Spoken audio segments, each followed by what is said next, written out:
இன்று ஐயுஎம்எல் கட்சியோட தேசிய தலைவரிடம் எங்கள் கட்சி தலைவர் கையெழுத்திட்ட ரிக்வஸ்ட் லெட்டர் கடிதத்தை நாங்கள் அளித்தோம். ஆதரவு கோரியிருக்கிறோம். அவங்க கட்சி நிர்வாகிகளோட சேர்ந்து அவங்க செயற்குழுவோட பேசி ஒரு முடிவெடுக்கிறோன்னு சொல்லியிருக்காங்க. பார்ப்போம், நாங்கள் ஹோப்ஃபுல்லாக இருக்கிறோம்.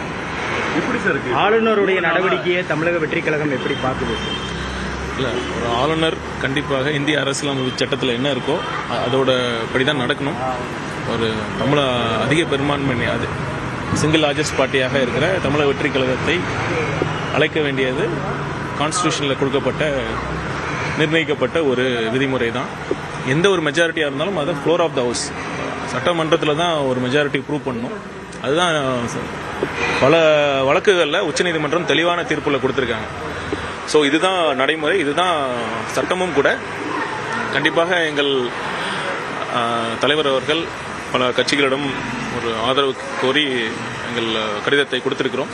கண்டிப்பாக நல்லது நடக்கும் என்று நம்புகிறேன். ஆளுநர் தாமதப்படுத்தும் பட்சத்தில் சட்ட நடவடிக்கைகள் மேற்கொள்ள நேரம் ரொம்ப குறைவாக இல்லை, நேற்று தான் நம்ம கொடுத்துருக்குறோம். இன்னைக்கு இன்னைக்கும் சந்திச்சிருக்கோம்.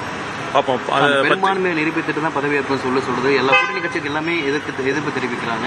ஆனா தாவேக கடுமையான எதிர்ப்புகளை தெரிவிக்கலன்ட்டு விசிக ஒரு குற்றச்சாட்டி முன்வைக்கிறாங்க இந்த விவகாரத்தில். இல்லை, கண்டிப்பாக இதை பற்றி நாங்கள் பேசி ஒரு உரிய முடிவை தலைவர் அறிவிப்பார். தாவேக ஆட்சிக்கு வரக்கூடாதுன்னு திட்டமிட்டு ஒரு பின்னாடி ஏதாவது சரி இருக்குன்னு நீங்க ஃபீல் பண்றீங்களா? யாராவது ப்ளே பண்றாங்கன்னு நினைக்கிறீங்க? இல்லை, அது இப்போ நடக்கிறது இல்லை, முன்னாடி இருந்தே நடந்தது தான். தேர்தலுக்கு முன்னாடியே தமிழக வெற்றி கழகத்தின் மீதும் தன் தலைவர் அவர்கள் மீதும் பல்வேறு ஒரு திட்டமிட்ட ஒரு சதி நடந்ததுன்னு எல்லா ஊருக்கே தெரியும். அதை மீறி தான் இன்னைக்கு தமிழகத்தில் ஒரு தனி பெரும் கட்சியாக நம்ம வந்திருக்கோம் மக்களோட ஆதரவுனால.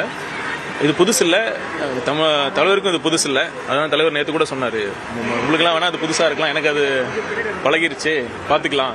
கண்டிப்பாக அதாவது டிலே தான் பண்ண முடியும். ஒரு விஷயத்த, ஒரு சட்டப்பூர்வமான ஒரு விஷயத்த கொஞ்ச நாள் தள்ளி போடலாமே தவிர அதை தடுக்கலாம் முடியாது. நீதி கண்டிப்பாக வெல்லும். காங்கிரஸ் உள்ளிட்ட பல கட்சிகளும் பிஜேபியை கண்டிச்சிருக்கிறாங்க. அவங்க தான் ப்ளே பண்றாங்கன்னு சொல்றாங்க. ஆனா நீங்க அதை பத்தி எதுவும் சொல்லலைங்க? இல்லை, சொல்லுவோம், உரிய நேரத்தில் சொல்லுவோம். என்ன தேவையோ அது கண்டிப்பாக சொல்லுவோம். நாங்கள் எங்கள் வேலையில் கவனம் செலுத்திட்டு இருக்கோம். பார்ப்போம், ஆதரவு கோரிட்டு. ஒரு ஆளூர் ஷா நவாஸ் ஹுசேன் கூட சொல்லியிருக்காரு, சற்று முன்னாடி ஒரு ட்வீட் போட்டிருக்காரு.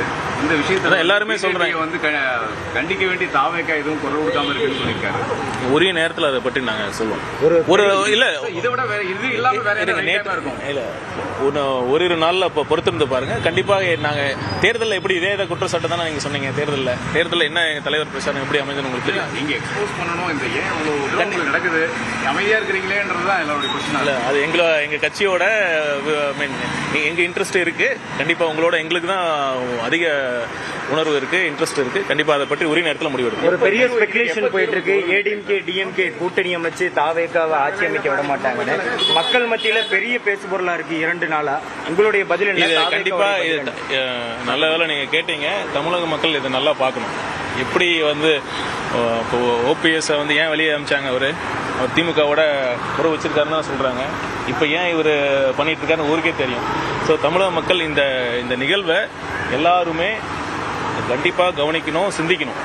இவங்களுக்காக மீதி மற்ற தொகுதியில் ஜெயிச்சாங்கல்ல, இவங்களுக்கு தான் நம்ம ஓட்டு போட்டோமான்னு சிந்திக்கணும். எந்த அளவிற்கு ஏன்னா மக்களோட தீர்ப்பை முற்றிலும் நீர்த்து செய்கிற அளவுக்கு இந்த 2 கட்சிகளும் பிளான் பண்ணியிருக்காங்க. அது சில பேர் வந்து தடுத்திருக்கலாம். ஆனால் அவங்க முயற்சி பண்ணது உண்மைதான். முயற்சி பண்ணியிருக்காங்க. முற்றிலும் மக்கள் தீர்ப்புக்கு எதிரான செயல். கண்டிப்பாக மக்கள் தமிழக மக்கள் பார்த்துட்டு தான் இருக்காங்க.